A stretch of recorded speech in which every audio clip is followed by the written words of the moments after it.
El sonido de la pesada puerta de roble cerrándose resonó a través del frío pasillo de mármol de la mansión. Carmen yacía inerte sobre el sofá de terciopelo oscuro. Una botella a medio vaciar de un costoso Ribera del Duero estaba derramada deliberadamente sobre la alfombra persa. Los pasos de su marido se desvanecieron en la lluviosa noche madrileña. Él estaba absolutamente convencido de que ella estaba inconsciente, consumida por el dolor.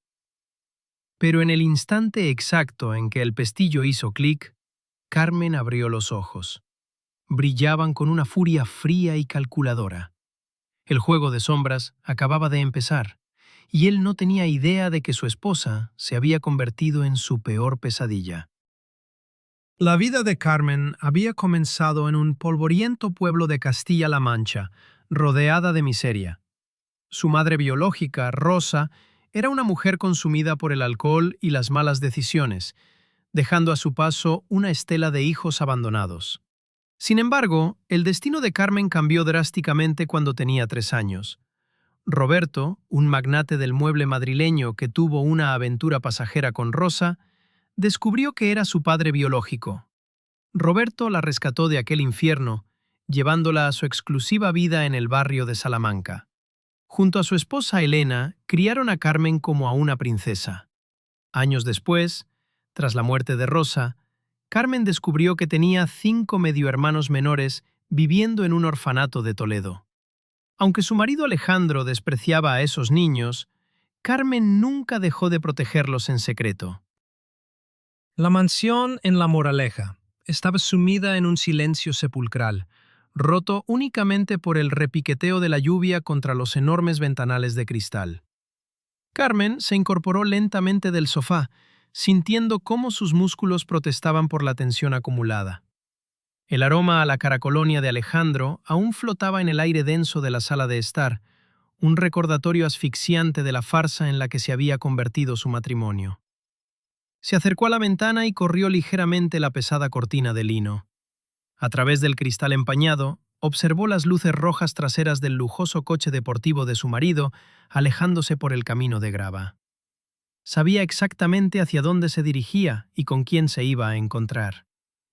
El dolor agudo que alguna vez sintió en el pecho había sido reemplazado por un vacío gélido, una determinación férrea que le helaba la sangre. Habían pasado demasiados meses viviendo en una mentira constante, soportando las sonrisas cínicas y las palabras vacías. Alejandro creía tener el control absoluto de la situación, manipulando cada aspecto de su vida como si fuera un hábil titiritero. La había empujado al borde del abismo, esperando pacientemente a que cayera. Pero Carmen no iba a caer. Había planeado cada movimiento con la misma precisión matemática que su padre utilizaba en los negocios.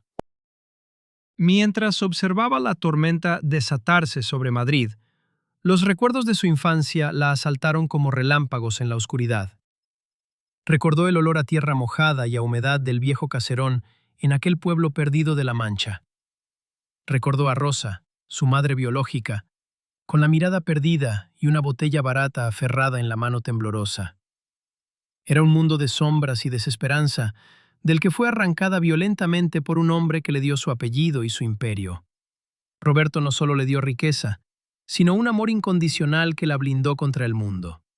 Elena, su madre adoptiva, le enseñó la elegancia, la fuerza y la importancia de la familia. Y ahora ambos estaban muertos. Un trágico accidente de tráfico en las sinuosas carreteras de la sierra había terminado con sus vidas hace apenas medio año. La policía lo catalogó como una fatalidad del destino, un exceso de velocidad provocado por la lluvia traicionera. Pero ahora, en la quietud de la noche, Carmen sabía que el destino rara vez era tan cruel sin la ayuda de una mano humana. La herencia multimillonaria que había recaído sobre sus hombros era el botín perfecto, y su marido Alejandro era el pirata dispuesto a saquearlo. El matrimonio con Alejandro había parecido un cuento de hadas, diseñado por la más alta sociedad madrileña.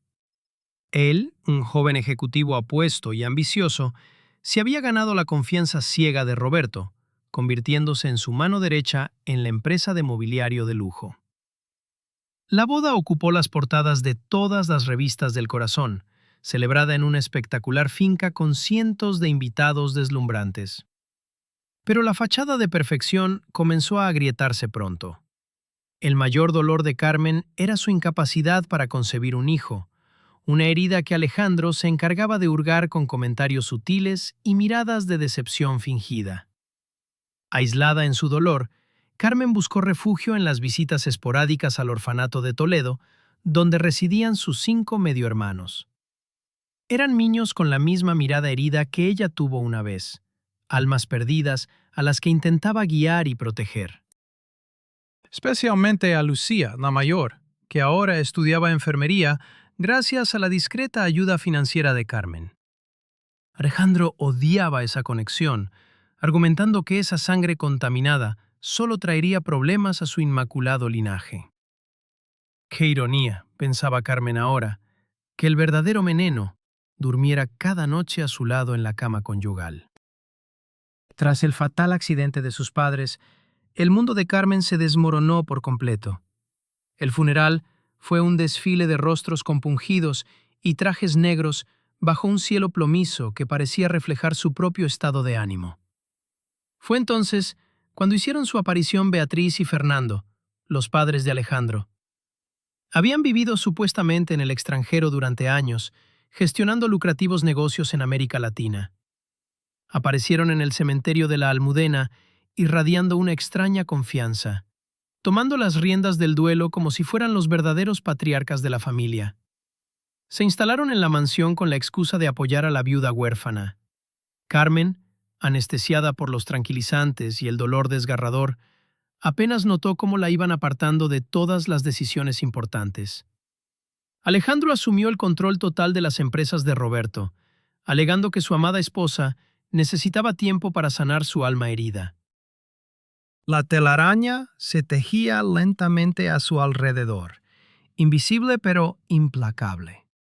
Su suegra comenzó a remodelar la casa, cambiando los muebles amados de Elena por frías piezas de diseño vanguardista, borrando sistemáticamente cualquier rastro de los padres de Carmen. La verdadera tortura psicológica comenzó de manera sutil, casi imperceptible. Una noche, abrumada por los ataques de ansiedad, Alejandro se acercó con una mirada llena de supuesta compasión y le ofreció una copa de un coñac carísimo. «Solo para que puedas dormir, mi amor», susurró con voz aterciopelada. Carmen, desesperada por encontrar un segundo de paz, la bebió. El calor del alcohol adormeció sus sentidos y apagó las voces de su cabeza por unas horas. A la noche siguiente, la copa ya estaba servida esperándola en la mesita de noche. Pronto, las copas se convirtieron en botellas completas. Alejandro, conociendo perfectamente los antecedentes genéticos de la madre biológica de Carmen, estaba despertando a los fantasmas de la adicción que dormían en su ADN. Cada vez que ella lloraba por sus padres, él le llenaba el vaso. Cada vez que mencionaba la empresa, él la besaba en la frente y le servía más licor. El servicio doméstico observaba aterrorizado cómo la brillante y educada joven se marchitaba día tras día, vagando por los pasillos de la mansión en bata de seda, con la mirada perdida y el aliento impregnado de alcohol. Alejandro estaba construyendo el caso perfecto para incapacitarla legalmente. La salvación llegó disfrazada de tormenta una tarde de martes. Carmen yacía en su cama, hundida en un sopor alcohólico inducido por la dosis matutina que su marido le había proporcionado. De repente, la puerta de la habitación se abrió de golpe, estrellándose contra la pared con un estruendo ensordecedor. Era Lucía, su medio hermana. La joven estudiante de enfermería tenía el cabello empapado por la lluvia y los ojos ardiendo de indignación tras haber burlado el control de seguridad de la entrada. Arrancó las pesadas mantas de la cama y tiró de Carmen hacia el suelo con una fuerza insospechada. «¡Mírate! ¡Mírate al espejo, maldita sea!», gritó Lucía, arrastrando a su hermana mayor hacia el lujoso cuarto de baño de mármol. Abrió el grifo de la ducha y empujó a Carmen bajo el chorro de agua helada con la ropa puesta. El impacto térmico fue brutal, como un bofetón en el alma. Carmen empezó a toser y a llorar desconsoladamente, pero Lucía no cedió ni un milímetro. Me prometiste que nunca terminarías como nuestra madre. ¡Me lo juraste!, sollozaba la chica mientras sostenía a Carmen. Aquel frío glacial fue el bautismo que despertó a Carmen del letargo mortal en el que su marido la había sumergido. Sentadas en el suelo del baño, envueltas en toallas gruesas, Lucía le asestó el golpe final a la realidad fracturada de su hermana. Con manos temblorosas, la joven sacó su teléfono móvil y abrió una serie de fotografías. Trabajo haciendo prácticas en la clínica privada de maternidad del barrio, comenzó a explicar Lucía con voz ronca. Ayer, en la sala de ecografías, atendimos a una mujer joven. Hablaba sin parar de su maravilloso novio rico y de cómo pronto se desharía de su esposa estéril e inestable. Lucía giró la pantalla hacia Carmen. En la imagen, borrosa pero inconfundible, aparecía Alejandro en la puerta de la clínica. Sostenía por la cintura a Valeria, la joven y ambiciosa secretaria que antes trabajaba para el difunto Roberto. La misma Valeria a la que Alejandro había ascendido a asistente personal ejecutiva tras la tragedia. En la foto, Alejandro besaba con devoción el vientre abultado de la mujer. El impacto visual fue tan devastador que Carmen sintió que el aire abandonaba sus pulmones. No era solo una infidelidad banal, era un plan orquestado, un reemplazo absoluto. Su marido no solo quería su dinero, estaba construyendo la familia que siempre le recriminó no poder darle, todo financiado con el imperio de su propio padre. La náusea que invadió a Carmen no fue producto del alcohol, sino de la pura repugnancia moral.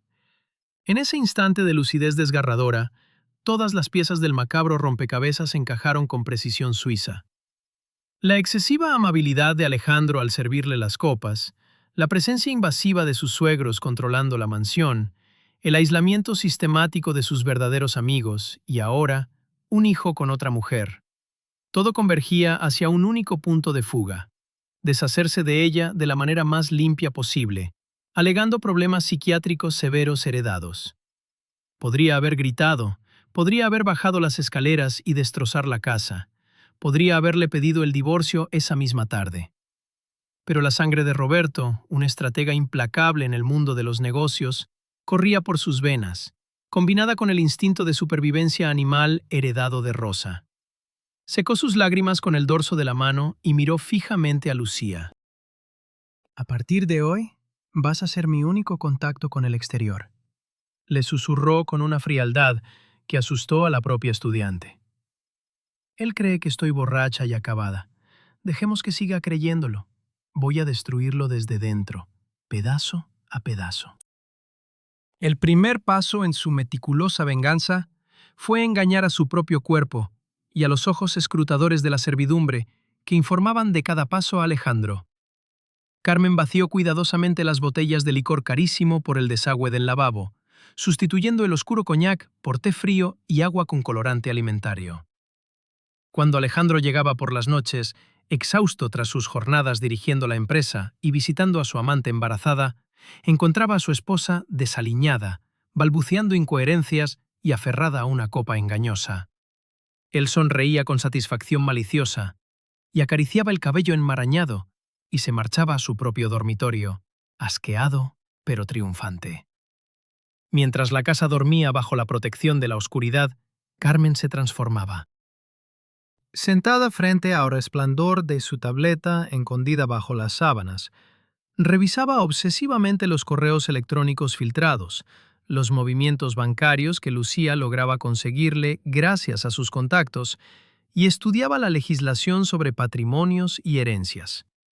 Necesitaba un aliado poderoso y discreto, alguien fuera del círculo elitista y corrupto de su marido, alguien que no pudiera ser comprado ni intimidado por el dinero sucio. La oportunidad se presentó a través del hermano mediano de Carmen, Mario, quien trabajaba como mecánico en un taller discreto en las afueras de la ciudad.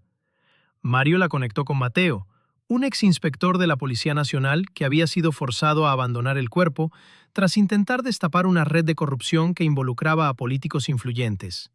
Ahora trabajaba como investigador privado, viviendo en un austero piso en Carabanchel, acompañado solo por su agudo intelecto y un gato callejero.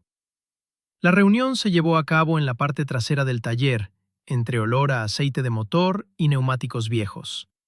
Carmen llegó ataviada con ropa deportiva discreta, una gorra y gafas oscuras, escapando de la vigilancia de la mansión gracias a un túnel de servicio que conectaba con los jardines de los vecinos. Mateo la escuchó en absoluto silencio durante una hora interminable. Sus ojos oscuros y penetrantes no la juzgaron. Solo evaluaron cada palabra, cada temblor en su voz. Al terminar su relato, Mateo encendió un cigarrillo, exhaló el humo lentamente y asintió. Hay demasiada basura escondida debajo de esta alfombra, señora. Pero me gustan los retos. Vamos a averiguar si sus padres realmente murieron por un capricho de la lluvia. La investigación de Mateo fue sigilosa y profundamente efectiva. Durante las semanas siguientes, mientras Carmen continuaba interpretando su papel de viuda alcoholizada y enloquecida, el exinspector comenzó a tirar de los hilos invisibles de la familia de Alejandro. El primer descubrimiento fue un golpe sobre la mesa. Los padres de Alejandro, Beatriz y Fernando, no habían regresado triunfantes de América Latina. Habían sido expulsados por fraude financiero, con todas sus cuentas bloqueadas, y perseguidos por deudores peligrosos. Estaban en la bancarrota más absoluta y miserable. Regresaron a España justo una semana antes del mortal accidente de los padres de Carmen. La revelación hizo que el corazón de Carmen latiera con una mezcla de horror y adrenalina. Toda aquella farsa de aristocracia y superioridad moral con la que la habían tratado era puro teatro. Necesitaban desesperadamente el dinero de la familia de Carmen para evitar la cárcel y la ruina. Alejandro no solo era un adúltero ambicioso, era el salvavidas financiero de toda su estirpe, dispuesto a sacrificar a cualquiera que se interpusiera en su camino hacia el control del patrimonio del difunto Roberto. Mateo no se detuvo ahí. Su siguiente objetivo fue investigar el estado de la empresa de mobiliario. Con la ayuda de un viejo contable leal a la memoria de Roberto, descubrió el desfalco sistemático que Alejandro estaba ejecutando. Decenas de transferencias millonarias estaban siendo desviadas a cuentas fantasma en paraísos fiscales, disfrazadas bajo contratos de asesoría internacional falsos. La empresa insignia estaba siendo vaciada por completo desde dentro, preparándola para una quiebra fraudulenta que dejaría a Carmen no solo sin herencia, sino plagada de deudas fiscales inasumibles. Cuando Mateo le mostró los documentos en un coche camuflado en un callejón oscuro, Carmen apretó los puños hasta que sus nudillos se volvieron blancos. «Están robando el alma de mi padre», susurró con lágrimas de pura rabia quemándole las mejillas. «Y además, le ha comprado un ático de lujo a Valeria en pleno Paseo de la Castellana, con tu dinero», añadió Mateo sin piedad, sabiendo que la ira era el mejor combustible para la guerra que se avecinaba. Carmen cerró los ojos, visualizando cada rostro sonriente en el funeral de sus padres. Ya no había vuelta atrás. El momento de mayor tensión estalló una grisácea mañana de noviembre. Alejandro irrumpió en el salón principal, donde Carmen fingía dormir la resaca sobre la alfombra. Vestía un traje impecable de corte italiano y llevaba un portafolios de piel de cocodrilo en la mano. La levantó del suelo con una brusquedad que bordeaba la violencia física y la sentó en un pesado sillón de cuero. «Es hora de que asumas tus responsabilidades, Carmen, o al menos de que me dejes asumirlas por ti», le dijo con tono autoritario, desplegando un montón de documentos legales sobre la mesa de centro. Eran poderes notariales absolutos. Si ella estampaba su firma, Alejandro tendría la autoridad total e irrevocable para vender, liquidar o hipotecar todos los bienes de la familia, incluidas las propiedades personales y la propia mansión donde se encontraban. «Firma aquí», ordenó, pasándole una pluma estilográfica de oro. «Es para protegerte. Los médicos creen que necesitas internarte en una clínica de reposo en Suiza durante un año. Yo me encargaré de todo mientras te curas». La amenaza velada flotaba en el aire gélido de la habitación. Querían encerrarla legalmente. Carmen tomó la pesada pluma, sus manos temblando de forma histriónica y perfectamente ensayada. Dejó caer la pluma sobre los papeles, manchándolos de tinta negra, y empezó a llorar como una niña pequeña, balbuceando que no podía leer, que la cabeza le daba vueltas, pidiendo más alcohol para calmar la ansiedad. Alejandro, visiblemente asqueado y perdiendo la paciencia, maldijo en voz alta. Recogió los documentos manchados con un gesto de repugnancia extrema. «Eres patética. Imprimiré copias nuevas. Vuelvo esta noche. Y por Dios, te juro que vas a firmar esto, aunque tenga que guiar tu mano maldita». Siseó con desprecio antes de girarse y abandonar la mansión dando un sonoro portazo. Carmen dejó de llorar en el instante en que el eco del golpe se apagó. Se puso en pie de un salto, con una claridad mental deslumbrante. El tiempo de la actuación había llegado a su fin. Alejandro estaba arrinconado por la impaciencia y sus propias deudas ocultas. Había precipitado el final del juego. Tomó su teléfono encriptado y marcó el número del detective. «Mateo, viene a por todo esta misma noche. ¿Tienes lo que necesitamos?» La respuesta del exinspector fue grave y decidida.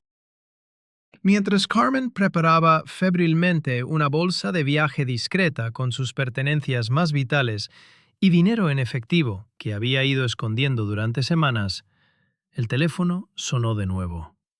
Era Mateo, y su voz denotaba una tensión inusual. «Carmen, acabo de recibir el informe pericial confidencial de mi contacto en criminalística. Revisaron el siniestro del coche de tus padres en el desguace policial de manera no oficial». Carmen sintió que el suelo de mármol desaparecía bajo sus pies, obligándola a apoyarse contra el marco de la puerta de roble. El aire pareció espesarse en sus pulmones. «¿Qué han encontrado, Mateo? Dímelo de una vez», exigió con voz quebrada. «Los conductos del líquido de frenos no se rompieron por el impacto, Carmen. Fueron seccionados limpiamente con una herramienta de precisión. Y el sistema electrónico de tracción estaba inhibido. Tu padre no perdió el control por la lluvia. Lo mataron». Y Alejandro es el único que tenía acceso al garaje privado y a las llaves de seguridad esa misma mañana. La confirmación de sus peores pesadillas fue como un disparo en el centro del pecho. Su marido era un asesino a sangre fría. El pánico, crudo y visceral, se apoderó de ella. Compartía techo con el hombre que había planeado y ejecutado la muerte de las dos personas que más la habían amado en el mundo. Miró a su alrededor. La majestuosa mansión de repente se convirtió en una prisión de máxima seguridad, una cámara de los horrores bellamente decorada. Sabía que Alejandro volvería con los nuevos documentos, y si ella se negaba a firmar, si él sospechaba la más mínima chispa de lucidez en sus ojos, no dudaría en hacerla desaparecer a ella también. Un trágico suicidio por sobredosis o ahogamiento en la bañera sería la tapadera perfecta para la viuda desquiciada. Corrió hacia la puerta principal, pero el personal de seguridad, leal a Alejandro, montaba guardia. La única salida viable era la antigua puerta del servicio que daba a los jardines boscosos de la parte trasera, colindantes con el inmenso campo de golf de la urbanización. La tormenta en el exterior había arreciado, convirtiendo la noche madrileña en un torbellino de viento helado y lluvia punzante. Se puso un chubasquero oscuro y empujó la pesada puerta de cristal, adentrándose en la oscuridad salvaje. Correr por los terrenos fangosos del bosque en plena tormenta era una auténtica pesadilla. Sus pies se hundían en el barro espeso, y las ramas bajas de los pinos y encinas azotaban su rostro sin piedad, dejándole pequeños arañazos sangrantes. El ruido ensordecedor de los truenos ahogaba su respiración agitada. A lo lejos, vio los faros de un coche barriendo el camino principal hacia la mansión. Era Alejandro, que regresaba antes de lo previsto. El pánico le dio un impulso de adrenalina, obligándola a correr más rápido, ignorando el dolor punzante en su costado. Resbaló en un talud de hierba mojada y cayó dolorosamente, golpeándose la rodilla contra una piedra oculta. Pero no podía detenerse. Se arrastró por el fango, iluminada esporádicamente por los relámpagos que partían el cielo plomizo. Llegó a la carretera secundaria que bordeaba la urbanización de lujo, empapada hasta los huesos, temblando de frío y terror. Un par de luces largas aparecieron en la distancia, acercándose a gran velocidad a través de la densa cortina de lluvia. Carmen alzó los brazos, ciega por el resplandor, dispuesta a arriesgarlo todo en aquel último y desesperado intento de escape. El coche frenó bruscamente, derrapando sobre el asfalto mojado a escasos centímetros de sus rodillas. La puerta del conductor se abrió de un empujón y una figura alta y robusta saltó a la tormenta. Era Mateo. La agarró por los hombros con firmeza y la empujó hacia el interior cálido del vehículo antes de acelerar a fondo, alejándose del infierno de la moraleja. Carmen se desplomó en el asiento del copiloto, temblando incontrolablemente mientras el agua escurría de su cabello. Mateo encendió la calefacción al máximo y le arrojó una manta de lana gruesa desde los asientos traseros. «Estás a salvo ahora. No va a volver a hacerte daño», prometió el exinspector con una voz grave y reconfortante que rompió las últimas barreras emocionales de Carmen. Ella se abrazó a las rodillas y rompió a llorar, no con lágrimas de debilidad, sino con la descarga eléctrica de quien acaba de sobrevivir a su propia ejecución. Mientras el limpiaparabrisas luchaba rítmicamente contra el aguacero, atravesaron las calles desiertas de Madrid hasta llegar al piso franco de Mateo. Allí, frente a una taza humeante de café negro, trazaron las líneas maestras de la trampa final. A la mañana siguiente, el sol despuntaba perezosamente sobre los tejados de la capital. En la mansión, Alejandro deambulaba como un león enjaulado. Había descubierto la ausencia de su esposa poco después de llegar. Al principio, enfurecido, ordenó a sus guardias buscarla por los alrededores, convencido de que la borracha habría salido a vagar y colapsado en algún rincón del jardín. Pero a medida que pasaban las horas, la frustración mutó en una sonrisa macabra. Si había caído al río o sufrido un accidente fatal en la tormenta, todos sus problemas se resolverían de un plumazo, sin ensuciarse las manos. Llamó a Valeria, su amante embarazadísima, prometiéndole que pronto sería la señora absoluta de la casa. Luego contactó con sus arruinados padres, asegurándoles que el último obstáculo para acceder a las cuentas millonarias estaba, literalmente, fuera de escena. Se sirvió un expreso y se acercó al gran ventanal, contemplando sus vastos dominios con la arrogancia de un emperador intocable. El sonido estridente del timbre principal interrumpió su momento de gloria. Sonrió, esperando que fuera la policía local informándole del trágico hallazgo del cadáver de su inestable esposa. Las pesadas puertas de caoba se abrieron, pero no fue un simple agente de la patrulla local quien cruzó el umbral. Fueron 4 inspectores de la Unidad de Delitos Económicos y Violentos de la Policía Nacional, uniformados y con semblantes de acero. Detrás de ellos, escoltada como una verdadera reina guerrera, caminaba Carmen. Ya no llevaba el pelo enmarañado ni ropas descuidadas. Vestía un elegante y afilado traje de chaqueta negro, perfectamente peinada, con la barbilla muy alta y los ojos brillando con una implacable sed de justicia. Alejandro dejó caer su taza de café de porcelana, que se hizo añicos contra el suelo de mármol, salpicando sus costosos zapatos. Su mandíbula cayó ligeramente mientras intentaba procesar la escena absurda que se desarrollaba ante sus ojos. «¿Carmen? Amor mío, gracias a Dios estás viva. Estábamos desesperados», intentó improvisar con voz temblorosa, dando un paso hacia ella con los brazos abiertos. Carmen levantó una mano lentamente, deteniéndolo en seco. El asco absoluto que irradiaba su gesto congeló a Alejandro en su sitio. Uno de los inspectores dio un paso al frente, desplegando un documento sellado por un juez de instrucción de la Audiencia Nacional. Alejandro de Vargas, queda usted detenido por los cargos de fraude fiscal agravado, falsedad documental, malversación de fondos corporativos y conspiración para cometer el asesinato de don Roberto y doña Elena, pronunció el inspector jefe con una voz monótona pero devastadora.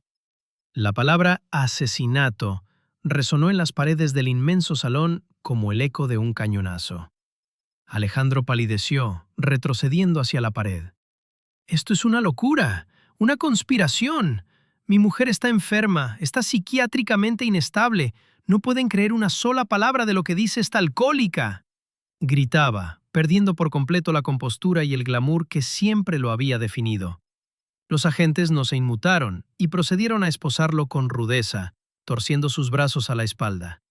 El clic metálico de las esposas fue la mejor sinfonía que Carmen había escuchado en los últimos 6 meses. Se acercó a él a paso lento y firme, deteniéndose a centímetros de su rostro sudoroso y desencajado. El olor a miedo emanaba ahora del hombre que se creía un dios intocable. El alcohol siempre estuvo en el desagüe, Alejandro, susurró Carmen con una frialdad glacial que le heló la sangre al detenido. Tú creías que estabas jugando con una presa herida, pero olvidaste de quién soy hija.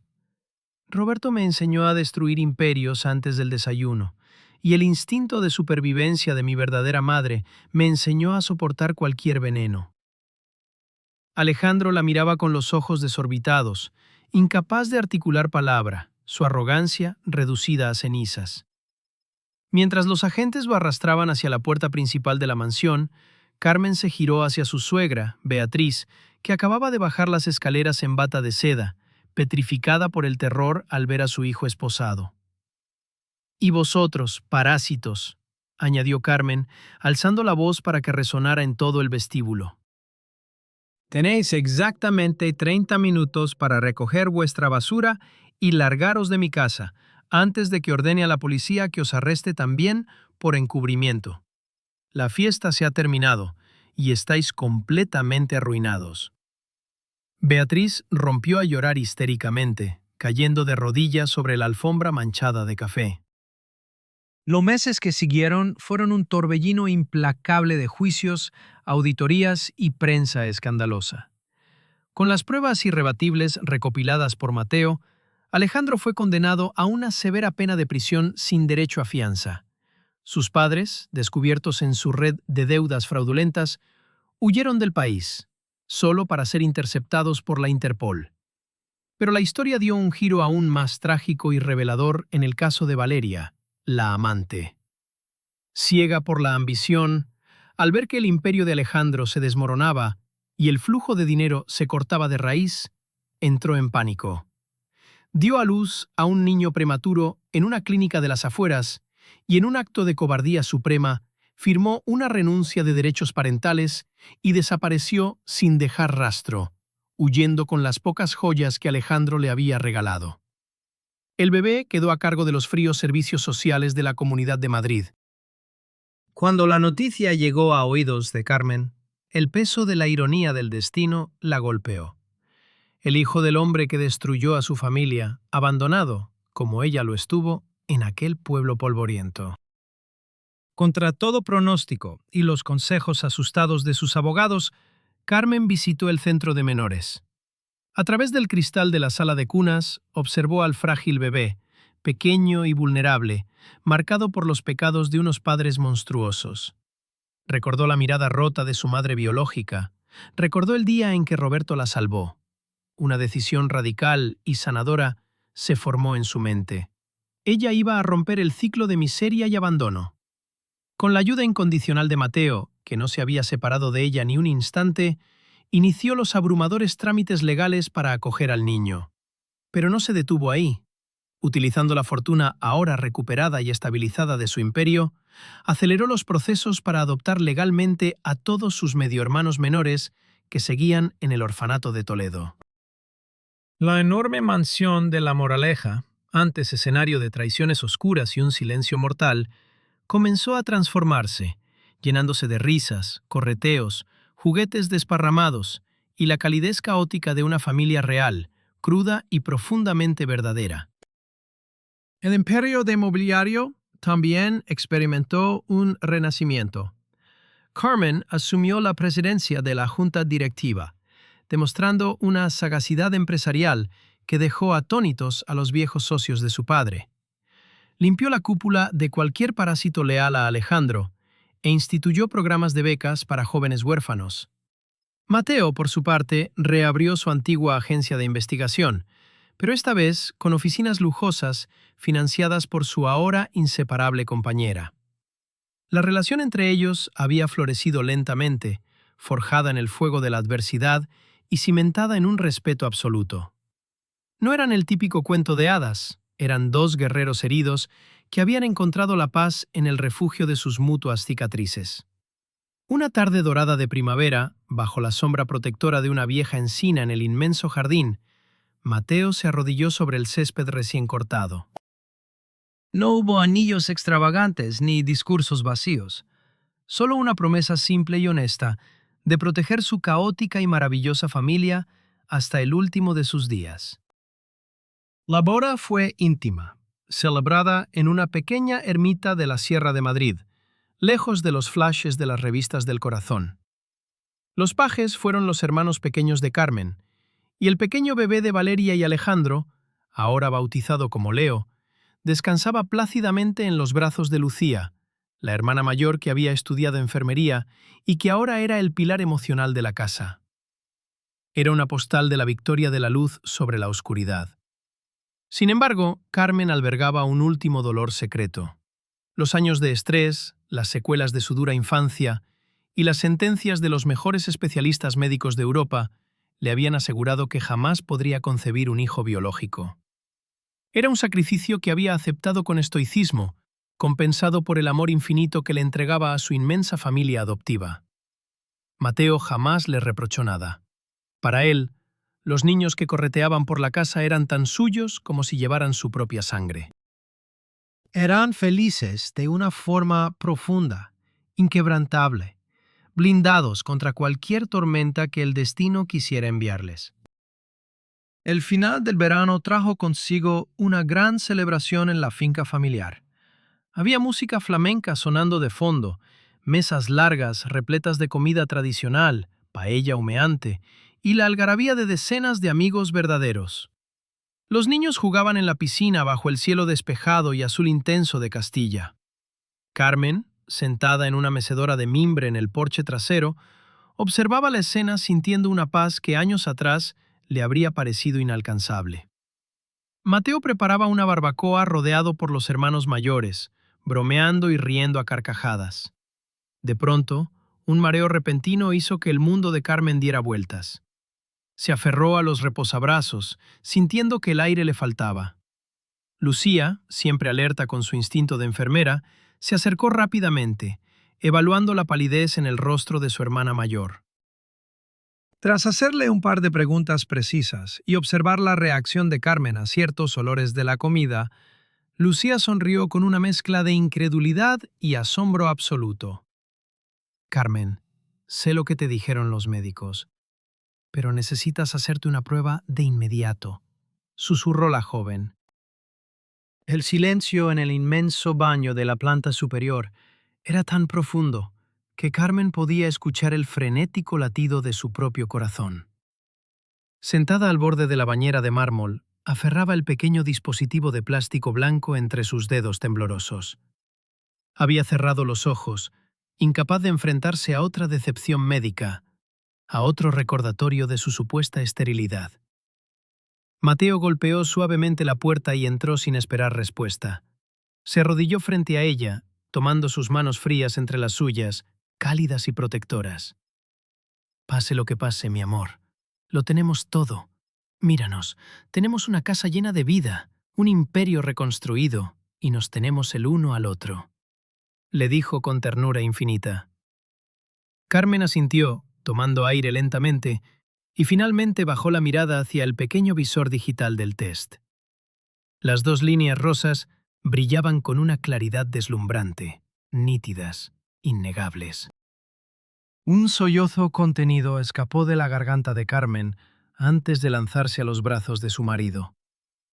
El milagro clínico, el capricho del destino, o tal vez la recompensa final del universo, se había manifestado. Estaba embarazada. 8 meses después, el hospital más exclusivo de Madrid fue testigo del nacimiento de un niño completamente sano. La sala de espera era un hervidero de expectación, ocupada por una estruendosa y peculiar tropa, los hermanos adoptivos de Carmen, amigos leales y el antiguo contable de la empresa que lloraba de emoción. Cuando Mateo salió con los ojos enrojecidos y la bata de quirófano para anunciar que tanto la madre como el bebé estaban perfectos, un aplauso unánime rompió las estrictas normas de silencio del hospital.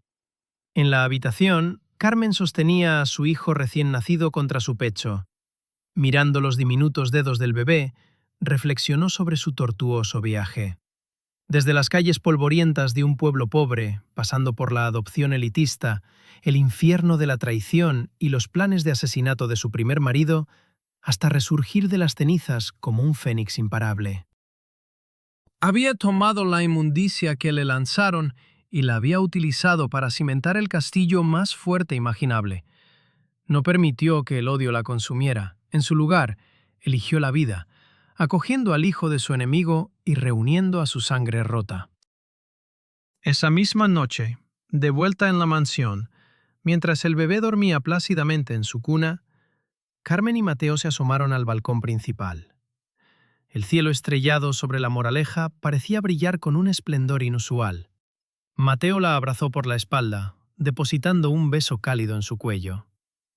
¿Sabes?, susurró Carmen, apoyando su cabeza en el hombro de su marido.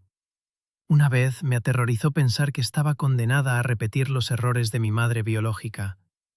Me dijeron que la manzana nunca cae lejos del árbol, pero se equivocaban. Nosotros decidimos dónde echar raíces y qué tipo de fruto queremos dar. He vencido a mis propios demonios y a los demonios que otros me impusieron. Mateo sonrió, apretándola más fuerte contra sí. Eres el árbol más fuerte y majestuoso que he conocido, respondió él. El viento fresco mecía los árboles del inmenso jardín, un jardín que ahora no escondía secretos oscuros, ni escapes desesperados en medio de la tormenta, sino que era el santuario sagrado de una familia forjada a fuego, amor y una inquebrantable sed de justicia. La venganza de Carmen no fue destruirlo todo, sino construir una vida tan hermosa, poderosa y llena de amor que la oscuridad de Alejandro no tuviera cabida en ella. Acogiendo a los desamparados y demostrando que la sangre no dictamina nuestro destino, encontró la redención absoluta. Si esta historia de supervivencia, justicia implacable y amor incondicional te ha emocionado, por favor, dale a me gusta, suscríbete al canal y déjame un comentario. ¿Qué habrías hecho tú en el lugar de Carmen? ¿Habrías tenido el valor de criar al hijo de la persona que intentó arruinar tu vida?